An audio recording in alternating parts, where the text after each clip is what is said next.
computer interface on her head, and they were capturing all the EEG signal those were coming from the from the brain, and they were able to demonstrate just by thought. She was able to type the Facebook message, and she was able to send that Facebook message to her body. So Facebook is investing a lot of their efforts in coming up with a BCI interaction, brain computer interface. So currently, I think earlier there were 36 electrodes to capture your EEG signal. Now they have brought it down to 12. Now there are only 5 electrodes which are required for you to capture the electrical signal coming from different parts, the frontal lobe, the middle lobe, and all of those things. So as we get better headgear, this is going to be the new interface that will come very soon, where people would just put their headgear, and without access they will be able to interact in the with the real world. So that's the kind of era that we are going to see very soon. So that's the lay of land of human mind, human machine interaction, where we are taking control of all the sensory organs. It is just that smell is not there, otherwise it is touch, speech, your eyes, and then your brain thinking and all of the things. So I think this is where I think this whole innovation stuff is dragging us to really get into more natural interaction, right? So now let's deep dive into this augmented reality, virtual reality stuff, right? So now you will hear a lot of these words: augmented reality, virtual reality, mixed reality, extended reality. What is this? And then I will decipher all of those terms.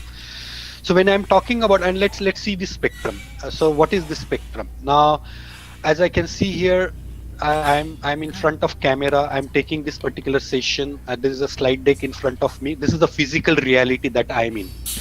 On the contrary, if I wear the headgear in on top of my head, and if I immerse into completely 3D world, so you have a lot of these devices which are available in the market, like Daydream, HTC Vive, Samsung Gear. You are immersed into 3D world, that is called as digital reality.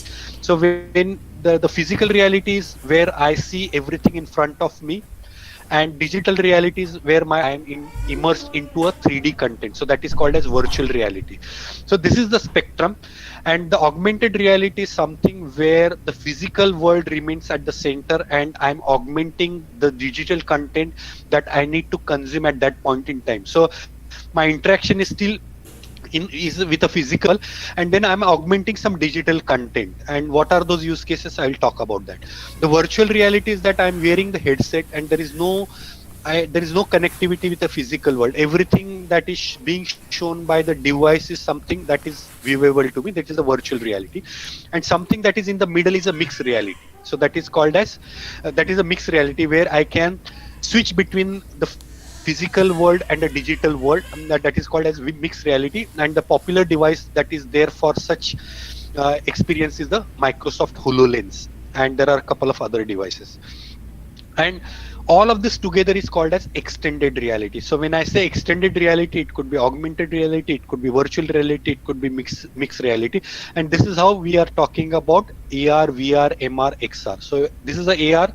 The real world remains at the center, and you augment the digital content.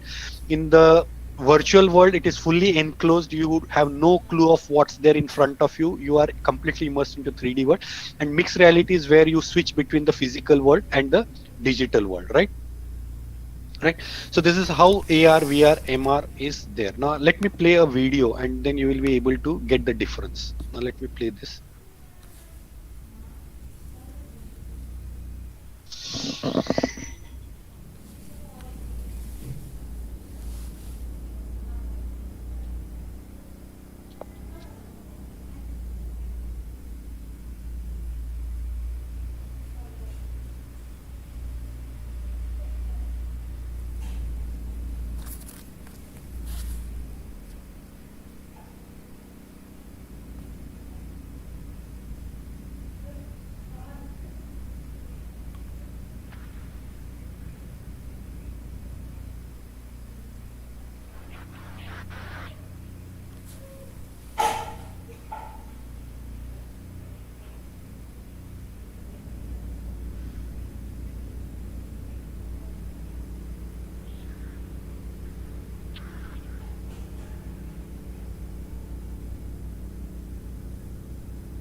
Okay, so that was a quick thing which I wanted to cover. I hope you were able to get a sense of what AR, VR, MR is. I know there was no voice or the audio that you were able to hear, but I think it was, yeah, it was more to see rather than to hear. So I think that's what I wanted to. Okay, and I don't know whether the video was playing properly because of the frame rate, right? So you probably it might be this thing, right? So let me jump on to the next part of AR VR, so which is about what is the market size, right? So if you look at the AR VR market, it's a huge market, and you can see where it stands today, and then what is it going to be in next 2 years, and this is an exponential growth. So from anywhere between $40 billion today, it is going to go to $200 billion, and that's a huge exponential growth with 1 billion users who are going to be the AR VR. Now, if I want to break this into AR VR, the virtual reality will have a growth of 44.5%, but augmented reality is having a CAGR. CAGR is compounded annual growth rate, which is going to be 90%, 85 to 90%. A huge uptake on augmented reality. And virtual reality is not there. It is predominantly in the gaming and this entertainment space. It is not going to be in the enterprise space.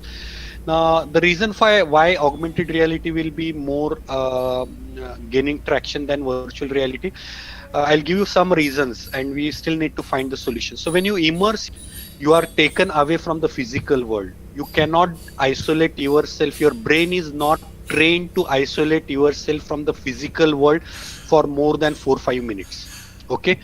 Second is when you are into a digital world, whatever colors that you use, the picture is going to be still pixelated.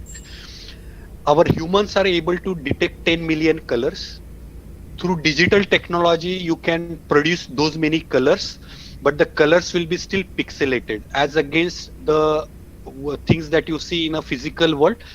Those are not that pixelated. So that is where and then when you wear the headset, you are isolating yourself. There are a lot of radiations, those are around your headset. You are pairing it with your central controller over Bluetooth, Wi-Fi, and there are a lot of other things. So there is a lot of nausea, there is a lot of dizziness, and it is uncomfortable feel that you get when you wear the VR headset. VR is good when you are sitting in a chair and you are playing the game, or you are watching the movie using the headset where there is less physical movement. So that is where virtual reality has its own space, but the augmented reality is going to be phenomenal because you have a AR glasses and you are all world. I just wanted to give you a different dimension in terms of looking at AR VR. So these are the industries who are going to consume AR VR. You can see there is a sizable represent in entertainment and games, but there are other industries who are also going to consume AR VR: healthcare, engineering, real estate, retail, military, education. Education is also going to make use of AR VR badly. At least in the current COVID-19 pandemic situation, this is going to be a big area for education to leverage AR, VR mainly for the training and the getting yourself present remotely. I'll talk about that. Indian market is also not behind. There is an exponential growth. We will see Indian market touching $7 billion, almost 300 million users would be there on this particular thing, which is almost 40 to 50% of your mobile subscribers would be using AR in one shape or the other. I'll not spend time on this, and then we'll see some of the applications of AR VR. Now, in Corona pandemic, I have taken a couple of use cases. I'll quickly talk about different use cases over here. Virtual reality conferencing. Now you have been using Zoom, you have been using WebEx, you're using Google Meet, GoToMeeting, and all of those things. So even while I'm there in the conferencing, it is just my in virtual reality conferencing, and you must have seen just a couple of days back, Zoom has given that feature. What is that feature? You can participate in a conferencing by getting your virtual avatar to play a role. And when you are using this virtual reality headset, you will be participating. Your virtual avatar would be there, but there will be virtual avatars from everyone. There will be, if Asmita ma'am is taking the lecture, you will see the virtual avatar of Asmita ma'am there. And when you are wearing this virtual headgear, there are two controllers in your hand. So you, by the movement of hand, you will get the hand gestures. The virtual avatar, based on your tone of voice and the based on your gestures, they are going to give the feelings. There would be a feelings on the face of the virtual avatar, and then you have your modulated voice. So all of that non-verbal communication is going to be part of virtual reality conferencing. And moreover, you can select the theme also. If you are taking a classroom training, you can have the complete theme of classroom, and you have all these 96 participants who are sitting on the bench. If it is a amphitheater where you are addressing the students in a theater, you can create those things. So that is where the virtual reality conferencing will be a reality very soon. If not today, tomorrow you are going to make use of these gadgets to participate in a virtual reality conferencing. Most of the shopping experiences is going to undergo a big change. Already there are players who are giving you a complete 3D feel of different products that you can wear. You can wear different, Lenskart has that, even Tanishq and all of those things. You can wear different jewelry and all of those things. Those are going to happen. And with Corona pandemic, there is a big thrust on such experiences. Time has gone where you cannot visit some of these venues, attraction, museums. So they are giving a complete 3D tour of their museums. There is a lot of things. People are sitting, working from home. There are a lot of virtual, there are fitness related use cases. So you need to, you can decide different games. You will have the trainer, gears in terms of, if you are using any Fitbit, you can know how many calories you have burned. You can detect all the vitals, and then it can give you a complete sense of how many calories that you have burned. So there are a lot of these applications which are available. I'll share this particular slide deck, and you can go through some of these links which are there in this particular thing. There is a VR therapy specifically in coronavirus pandemic situation, where using the VR headset you can take a complete look at quarantine patient and you can advise them. So there are a lot of these use cases which are there, which you can read. Let's spend some time in education and training. As I just mentioned, there will be a huge investment that will be done the way the training will be conducted. Now it could be the training that you would do for your as part of your academics, or it could be training which is given by the enterprises and all of those things. And there will be a some sort of gamification built into this. For example, in your thing, if I want in a chemistry class, if I just want to explain the user that the carbon has 4 valency in its outermost orbit, and this is how you can pick up the carbon from the periodic table. This is a hydrogen atom, and if I able to get the hydrogen atom, how this 4 valencies in the outermost orbit is going to form a CH4 compound, and that is so all of that can be very easily trained. So there is a lot of training that would happen through gamification and by creating this virtual training. And already Byju's and all of those things are investing huge amount of time and energy in create this 3D content. There is a big area that is happening in the enterprise space. If the employee join to explain the employee that how the oil excavation happens, I can actually make him feel that how oil excavation happens by sitting on that 100-foot drill that is happening, and there are a lot of safety norms, and if he doesn't adhere to safety norm, I can make him feel what is the fall from the 100-foot rig if it doesn't adhere to safety norm. So I can, through the haptic sensors, I can give him a feel that okay, what it really feels to have that 100-foot fall. So all of those things are possible. So rather than exposing the employee directly to the hazardous environment, through this virtual environment, you can expose them to the hazardous environment. That is a big advantage of using AR, VR, MR. immersive experience you can, and today that is a reality.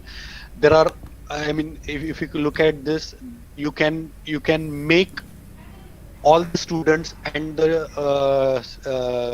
lecturer also to participate together in an interactive learning. They can study together, they can interact, and every student can interact with this particular object, right? So that is the kind of immersive learning that is there.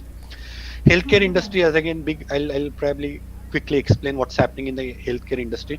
This is pain-free surgeries. Now there are a lot of things which happens in the healthcare space, right? Now if you are undergoing any operation, there is a lot of anxiety before operation, during operation, and post operation.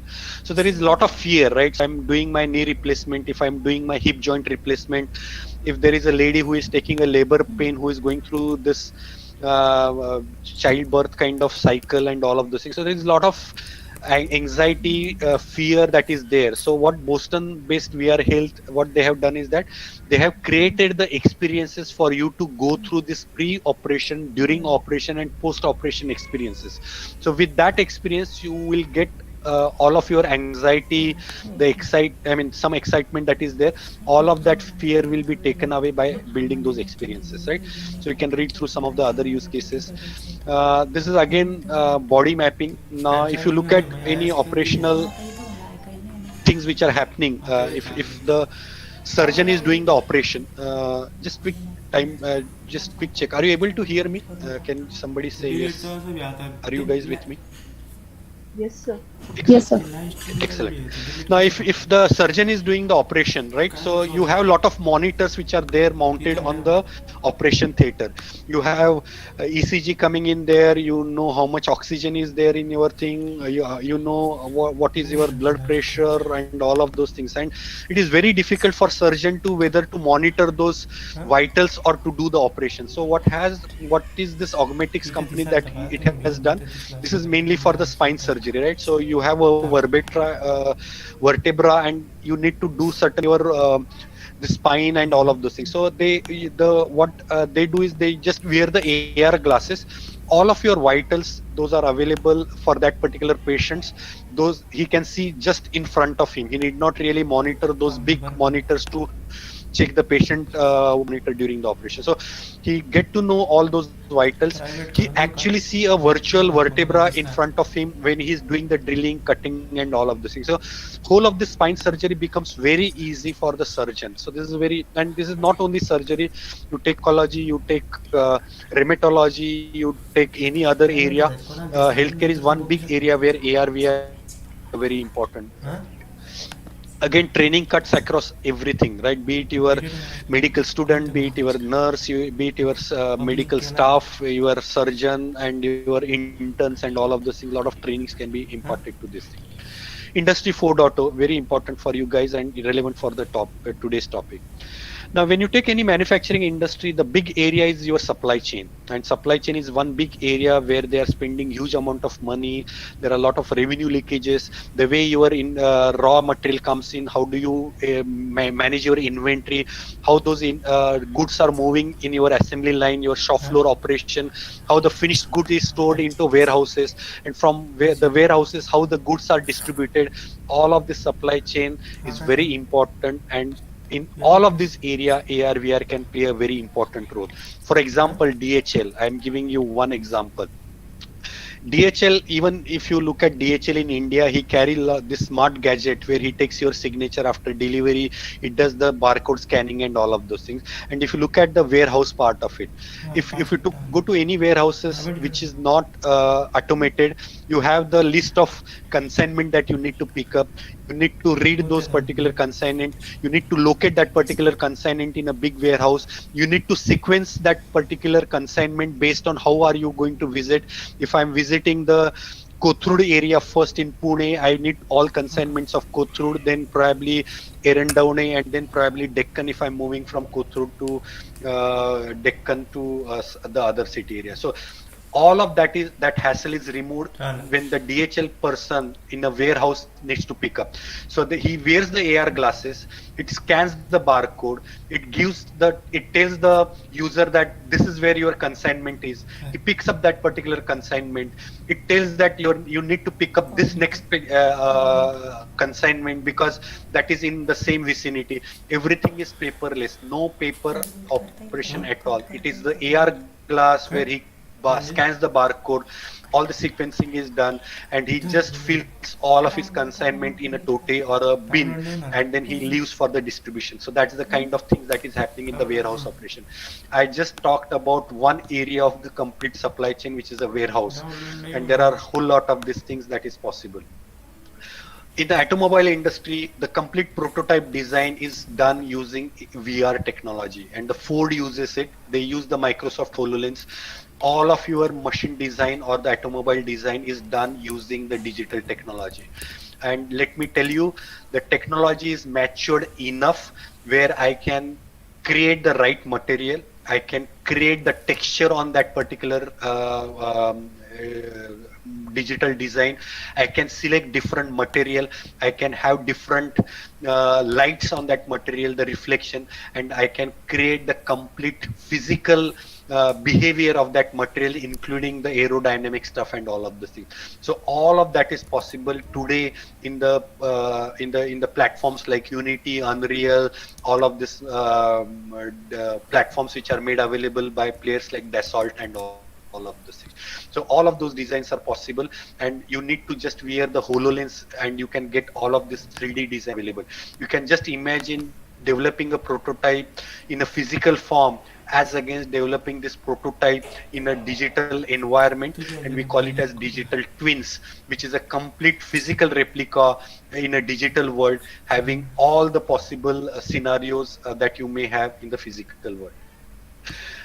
Remote maintenance assistance and all of these things is again big area. This is big area in terms of your services, operation, maintenance, be it a scheduled maintenance, predictive maintenance, and all of those things, and is being heavily leveraged in the this thing. So let's play one video and you will get a complete view of this.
Assume you are able to get the gist of this. So how is today's learning, right? So if I just tell you you will just listen. If I just show you, you will just see it.